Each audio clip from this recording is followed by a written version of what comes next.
For tonight, my last question for each of you is, if there were some piece of advice or as many pieces of wisdom as you want to share, you could go back and tell to a younger version of yourself that might have made easier your path, your writing journey, that might make easier the writing journey of everybody who's watching or listening to us right now, what would you go back and tell yourself? And Joshua, you want to go first, or should we throw it to Don? Sure, I'm happy to. Honestly, I think it's a very simple boilerplate answer, but it's very earnest. I would remind myself to never get dissuaded from writing the kind of stuff that I know I want to read. I think that, particularly as a younger writer, like I kept trying. It's very tempting to try and want to guess like what other people want to read. Like I want to rise to the marketplace expectation and give everybody exactly what they want.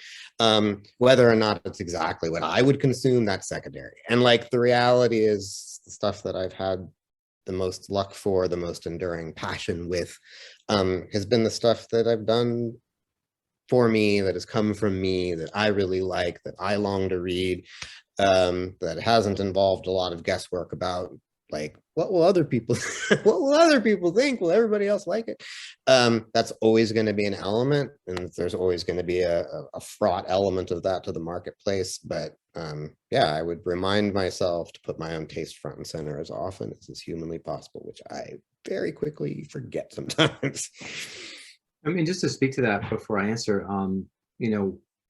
it's when I was writing for studios and I was writing comedy, I would start thinking like, what will that person who's going to read this think is funny? And that's such a death trap, because you can never know what someone else will think is funny. And you're trying to write from a place of inauthenticity. And it was really hard for me sometimes, but to remember that you have to write what you think is funny. And, to fast forward to Knightfall, I mean, I wrote that with Richard on spec. Like, we just wrote a spec pilot. We were like, I loved Excalibur growing up. I loved the Templars. I was fascinated by the mythology. I'm a big Star Wars fan. And I was like, these guys were the inspiration for the Jedi Knights. No one's ever done a series about them. And we wrote that pilot on spec. And I gave it to my agent. And my agent was like, I read it. I loved it. I think the writing is great. But he's like, but why did you write this? I'll never be able to sell it. It's a period piece. It's set in the Middle Ages. Like, you wasted your time. You should have called me before you wrote it. I would have saved you three months of your life. Next time before you write something, ask me. And I was like, you can't sell it? He's like, no. He's like, maybe if like Brad Pitt wants to produce it, I can sell it. So he went and tried to package it for like 4 months, 5 months, 6 months. Didn't package it. I was writing another story that I was going to take out. And I was in Bulgaria shooting a film, and I was like, hey man, I got another story coming. I'll just send it out. If it doesn't sell, it doesn't sell. And he sent it out, and we had a bidding war between Amazon and History Channel, which again is like, just to speak to what Josh said, it's like nobody knows. Like, it's like William Goldman said, like nobody knows anything about what people are going to like or receive. And if you spend your time writing what other people like, you're not doing something that you like. So I've always tried to do things that I liked, and I'm the opposite. I probably haven't listened enough to people telling me, you know what I'm saying? So it's, but it's very important to do the things that it takes so much chi to write something. It takes so much energy, life energy, that I think it's really important to do that. I mean, personally, as far as like what I would tell myself, I mean, I'm probably the opposite of Josh in the sense that I've always kind of rode my own way. And I think part of what I would go back and tell myself is two things. One is get a job as an assistant in a writer's room on a TV show, because it's the last true apprenticeship in Hollywood. And if you get that job, you have I think a pretty clear path to being a professional writer.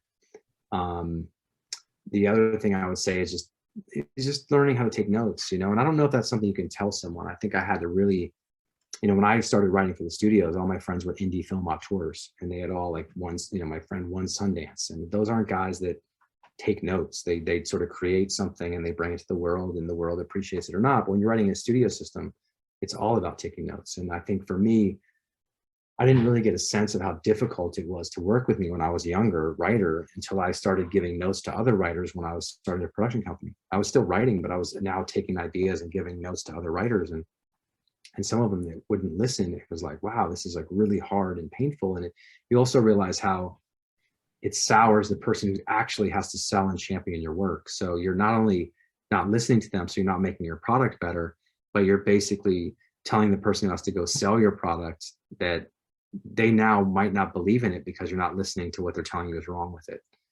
And that to me is a double whammy that you don't really understand until you get on the other side of it. So if I could go back and make myself understand that and be more receptive and have more skill at actually listening and taking notes, that would be my thing. I'd go back and say to myself.